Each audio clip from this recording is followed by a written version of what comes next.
왔습니다.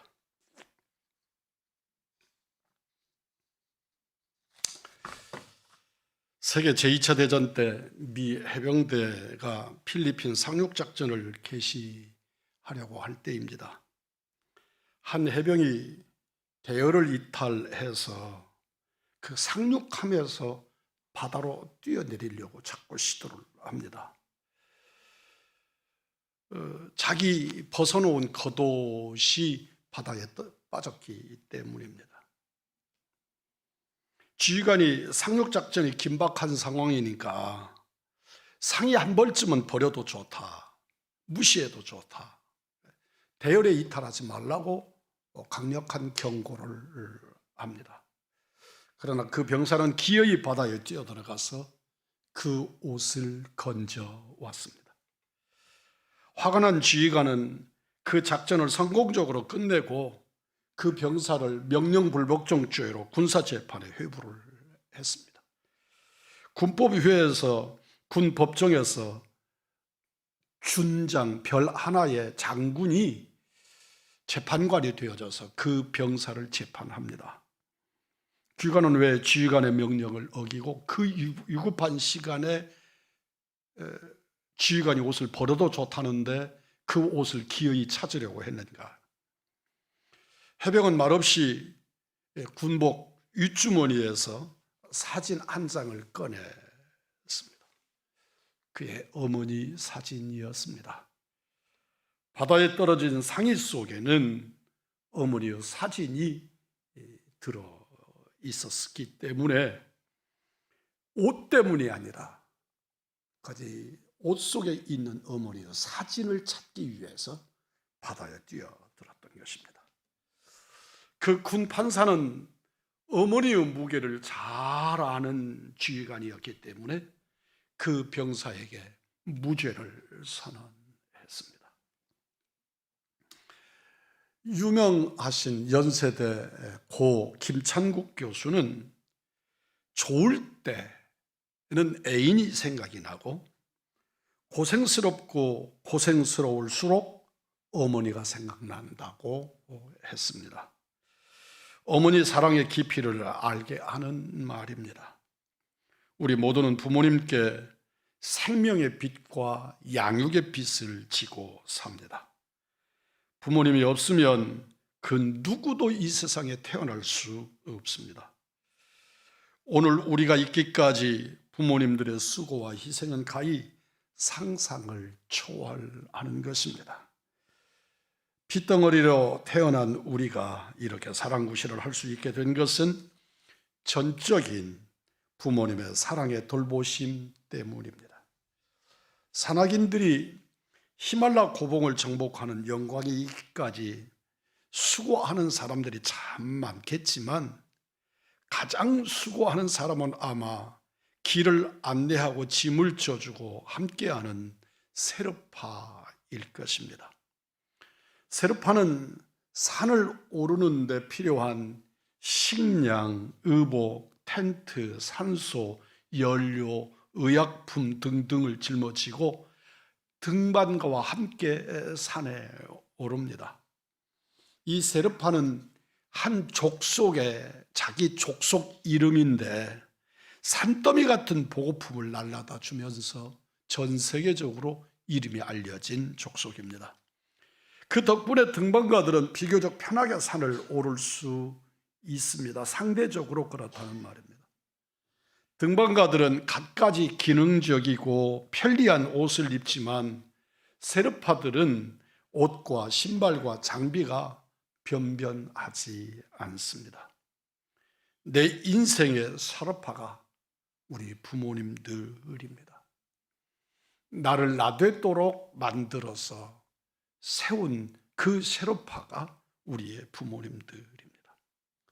자식에게 좋은 것을 먹이기 위해서 기쁘게 굶었던 우리의 어머니들, 자식에게 좋은 것을 입히기 위해서 기쁘게 누추함을 선택했던 우리의 부모님들, 자식이 잘 되기 위해 모든 것을 포기했던 부모님들, 히말라야 최고봉의 등반의 영광에는 그들의 이름이 오르지도 않지만 아무도 알아주지 않지만 세르파의 희생이 그들을 등반에 성공하게 만들듯이 우리 인생의 뒤에는 부모님의 그림자가 있습니다. 사도 바울께서는 자녀들아 주 안에서 너희 부모에게 순종하라고 명령하십니다. 여기서 순종이라는 말씀에 주의를 기울여야 합니다. 아내들에게도 권고하는 말씀이 에베소서 5장 22절에 있습니다. 아내들이여 자기 남편에게 복종하기를 주께 하도다라. 아내들을 보고 남편에게 복종하라고 명령하고 있습니다. 아내가 남편에게 복종하는 것과 자녀들이 부모에게 순종하는 것 중에서 어느 것이 더 강한 표현일까? 헬라어 원어의 표현을 비교해 보면 아내가 남편에게 복종하는 것은 자의적인 것입니다. 그렇게 스스로 하라고 말씀합니다. 자녀가 부모에게 순종하는 것은 강제적입니다. 하지 않으면 하게 하라, 하지 않으면 죽이라고 명령을 하는 겁니다. 마치 사람이 하나님께 순종해야 하듯이 부모님께 반드시 순종해야 합니다. 모세가 하나님으로부터 십계명을 받을 때 그 십계명은 두 돌판에 주님이 새겨 주셨습니다. 첫째 돌판에는 1계명부터 5계명까지의 말씀이 기록되어 있고, 두 번째 돌판에는 6계명부터 10계명까지의 인간에 대한 계명이 기록되어 있습니다. 그런데 이 돌판을 보면서 이해 못할 일이 하나가 있습니다. 그것은 제5계명 내 부모를 공경하라고 하는 이 인간에 대한, 사람에 대한 계명이 인간에 대한 계명인데 하나님께 순복하는 계명이 있는 첫 번째 돌판에 기록되어 있다는 것입니다. 이 사실을 유대인들은 제5계명 부모 공경은 하나님에 대한 의무에 속하는 것이다. 그러니까 내가 내 부모님을 공경해야 하는 일이지만 그 일은 하나님을 섬기는 일과 같다고 이해를 했습니다.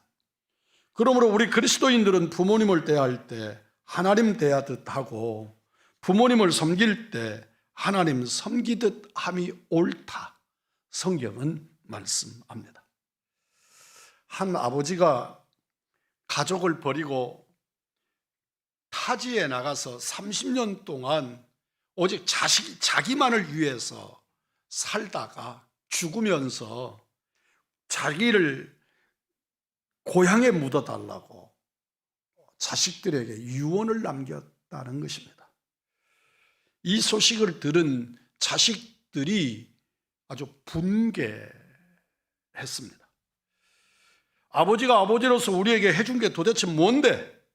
왜 우리가 아버지 장례식을 치러야 되고 그분이 도대체 뭔가 이룬 것이 있어서 고향 땅에 묻어달라고 유언하냐? 그런 염치가 어디 있냐? 아들들이 막 분개를 합니다.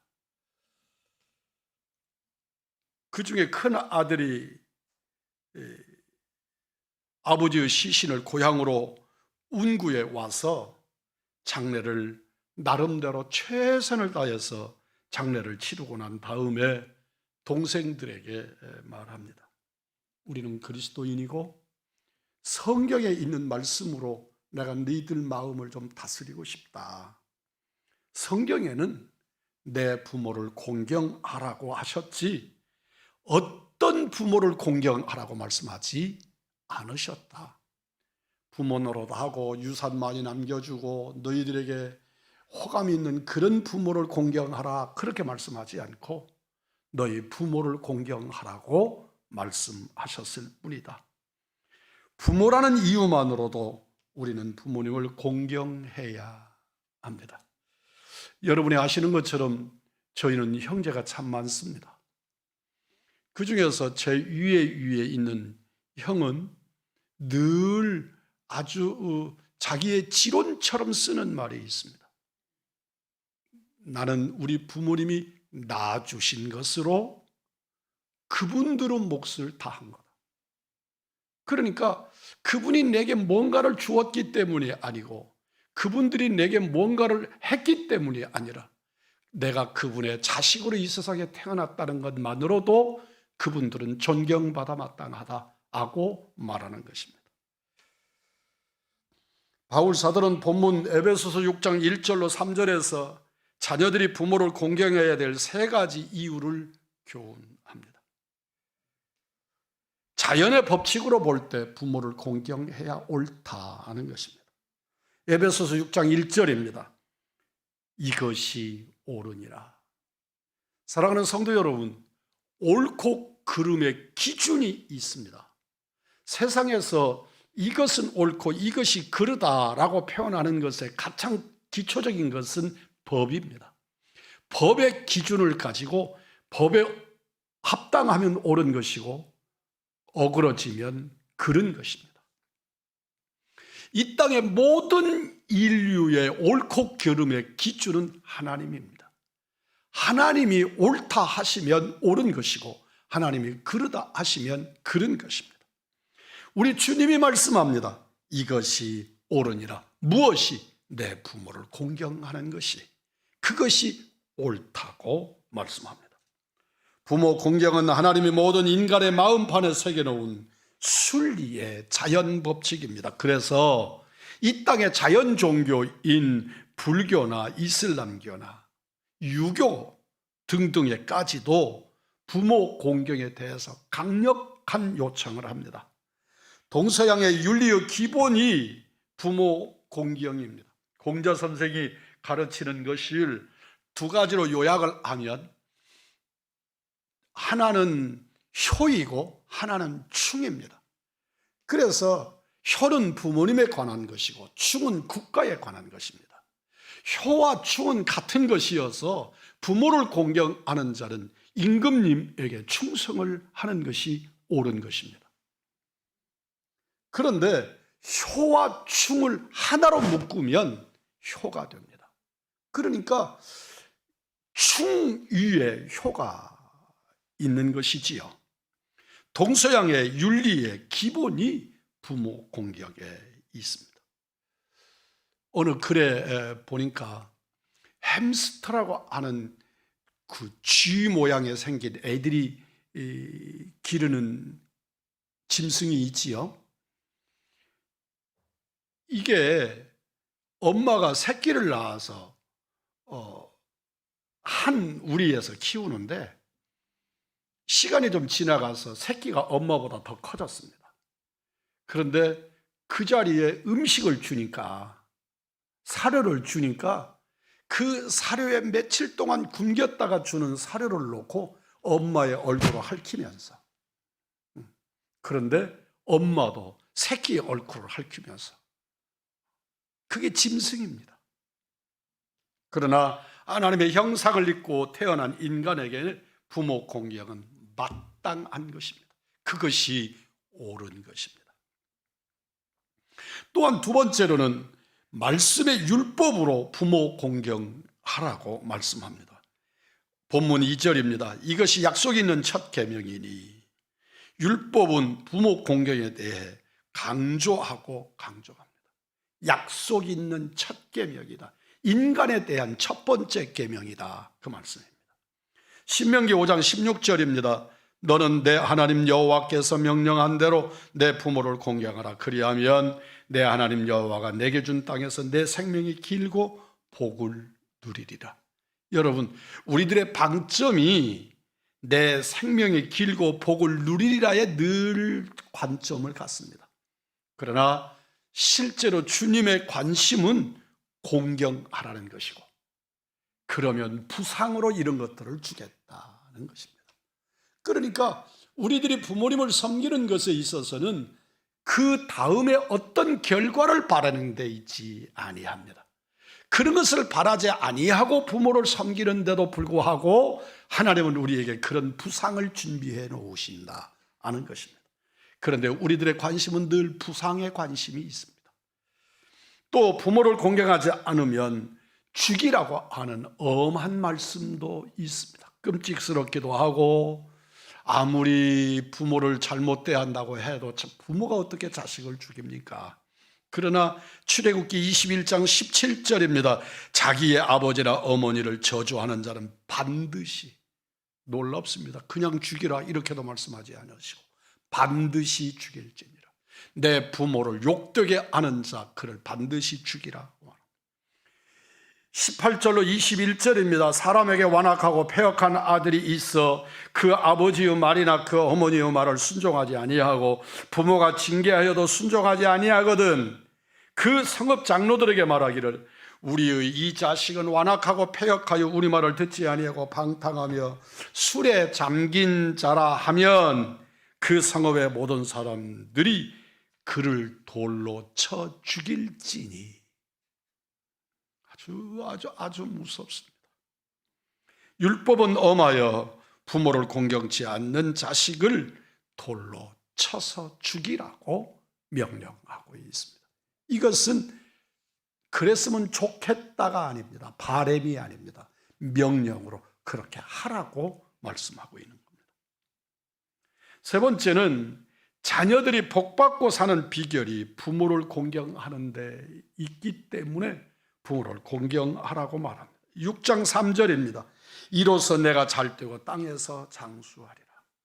복받고 살기를 원하는 성도 여러분, 부모 공경이 복받고 사는 비결입니다.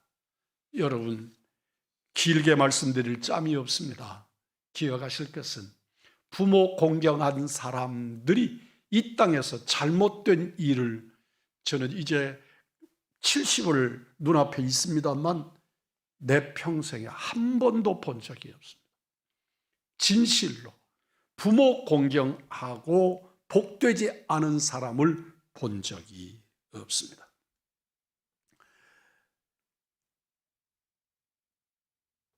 몽골 전쟁에서 우리나라를 쳐들어와서 그들이 남겨놓은 씨앗들로 생명이 된 사람들을 후레자식이라고 했습니다. 그건 우리네들에게는 저희들 어렸을 때도 후레자식, 호레자식 다 몽골을 가리키는 말입니다.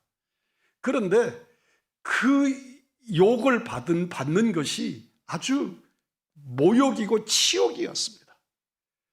사전에서 보니까 후레자식이란 배운 데 없이 제풀로 막되게 자라나서 교양이나 버릇이 없는 사람을 낮잡아 이르는 말이라고 표현을 했습니다. 그러니까 그렇게 몽고족이 쳐들어와서 우리가 몽고 전쟁에서 남긴 그런 상처로 쓰지만 그 말의 의미가 우리들에게 그렇게 정착되었다, 그 말입니다. 부모 공경하지 않는 사람, 그를 가리켜서 우리 부모님들은, 우리들의 어른들은, 우리 민족의 선열들은 후레자식이라고 했단 말입니다. 부모를 공경하면 잘 되는 복을 받습니다. 부모 공경하면 장수의 복을 받는다고 했습니다. 그리스도인들은 자연의 법칙으로나 볼 때, 율법으로 또 복받기 위해서라도 우리는 부모 공경해야 합니다. 오늘의 이 시대는 부모님에 대한 그 애틋한 가슴이 없습니다. 저희 어머니를 어머니가 세상 뜨신 지가 44년이 되었습니다. 그런데도 실제로 가슴 속에 아릴 때는 어머니가 그리울 때입니다. 공경한다는 것은 공영과 양지를 나누어 표현한 말입니다.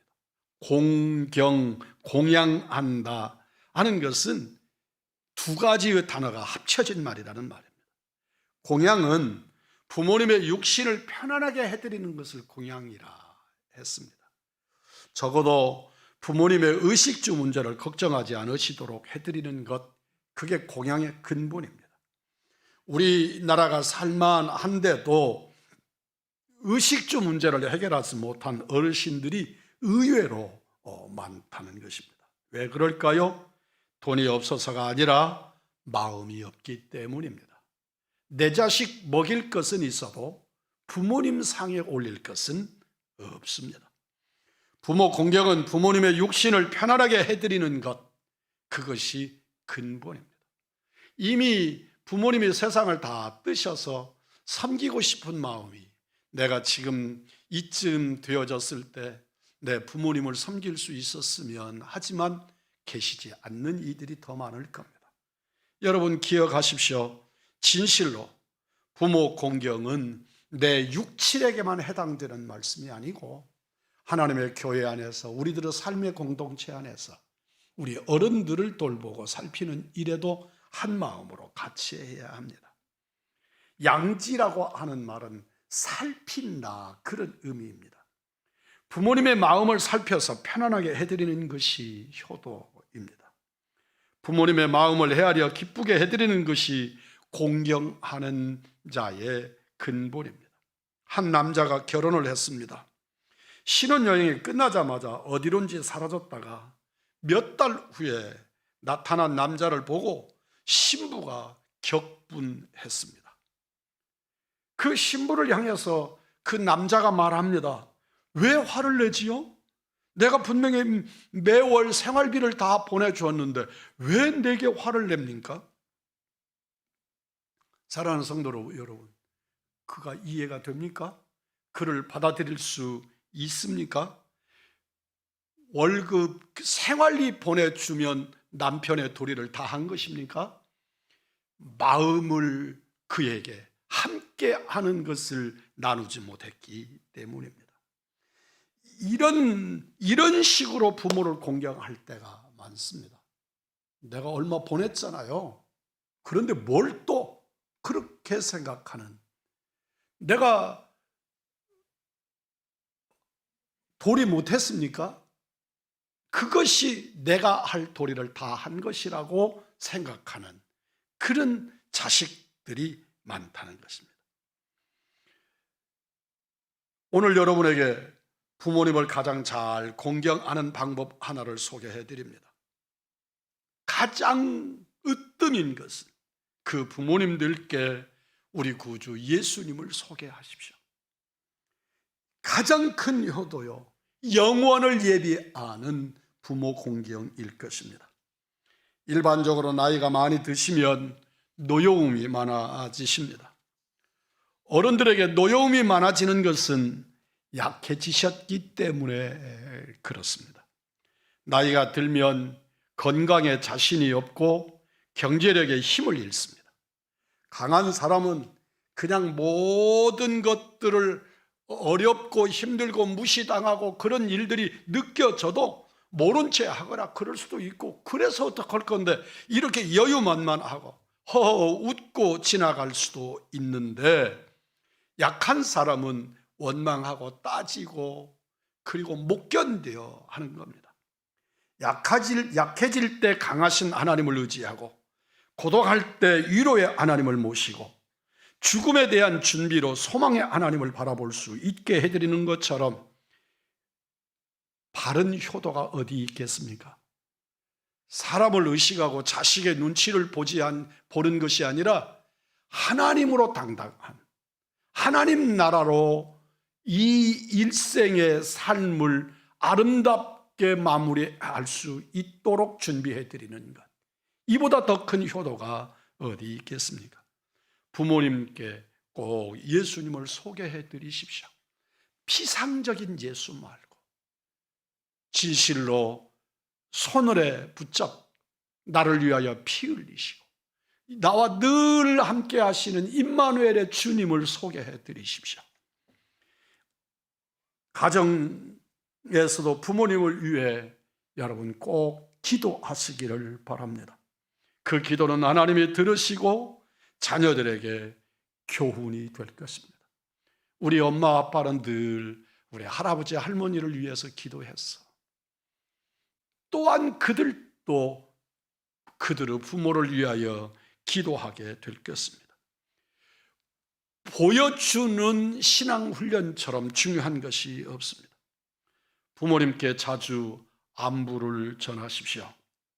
주변에 연세 높으신 어른들도 돌아볼 줄 알고 공경할 줄 알고 말 한마디라도 따뜻하게 하실 줄 아는 그리스도인들이 되기를 원합니다. 오늘은 어버이 주일입니다. 부모를 공경함으로 하나님께 영광을 올리고 이 땅에서 잘 되고 장수하는 복을 자손대대 누리시기를 우리 주 예수 그리스도의 이름으로 축복합니다. 혹시 내가 여기다가 써놓은 글을 영상으로 만들 수 있습니까? 네, 한번 띄워보십시오. 그냥 여러분이 한번, 제가 어느 음식점에 갔더니 벽에 이런 걸 붙여놨더라고요. 젊은 사람들은 이런 글을 보면 그냥 질색을 합니다. 그런데 저도 나이가 먹었는지 그래서 제가 핸드폰으로 찍어가지고 와서 이거 여러분에게 보여드리는 겁니다. 제가 그냥 읽겠습니다. 부생 모육 그 은혜는 태산보다 높고 큰데 청춘 남녀 많다지만 효자 효부 안 보이네. 시집가는 새색시는 시부모를 마다하고 장가가는 아들들은 살림나기 바쁘도다. 제 자식이 장난치면 싱글벙글 웃으면서 부모님이 훈계하면 듣기 싫은 표정이네. 시끄러운 아이 소리 잘한다고 손뼉치며 부모님의 회심소리 듣기 싫어 빈정대네. 제 자식의 오줌똥은 맨손으로 주무르나 부모님의 기침가래 불결하여 밥 못 먹네. 과자 봉지 들고 와서 아이 손에 쥐어주나 부모 위에 고기 한 건 사올 줄을 모르도다. 애완동물 병이 나면 가축병원 달려가도 늙은 부모 병이 나면 그러려니 태어나고 10자식을 키운 부모 하나같이 키웠건만 10자식은 한 부모를 귀찮스레 여겨지네. 자식 위에 쓰는 돈은 아낌없이 쓰건만은 부모 위에 쓰는 돈은 하나둘씩 따져보네. 자식들의 손을 잡고 외식함도 작건만은 늙은 부모 위에서는 외출 한번 못하도다. 나무라는 것 아니고 책망하는 것 아니고 내 심정을 이렇게 잘 표현해 놓고 있어서 그 어른이 아니고 그 자식된 내 모습을 이렇게 잘 표현해 놓고 있어서 회개하는 그런 마음, 생각 깊은 함께 나누자고 한번 읽어 보았습니다. 걸어가신 내 아버지 하나님, 은혜를 베풀어 주옵소서. 진실로 내 부모를 공경하라고 하는 것이 구시대의 유물이 아니고 또 그 옛날에 가부장적인 문화 속에서 요구하는 행태가 아니라 하나님이 우리에게 주시는 명령이고 영원까지 가야 될 윤리의 기본이고 영원한 하나님 나라 백성의 바른 삶의 도리일진데 오늘 어버이 주일을 맞아 말씀을 나누기를 원하오니 주여 심령마다 내 부모 다시 한번 생각나게 하시고 아버지 하나님이여 오후 예배 우리가 함께 하지 못하는데 부모님들 찾아뵙는 그런 시간으로 복된 말씀의 삶을 이루는 시간 되게 하여 주옵소서. 은혜와 은총이 우리 가운데 충만하기를 구하옵고 우리 구주 예수 그리스도의 이름 받들어 기도 올리옵나이다. 아멘.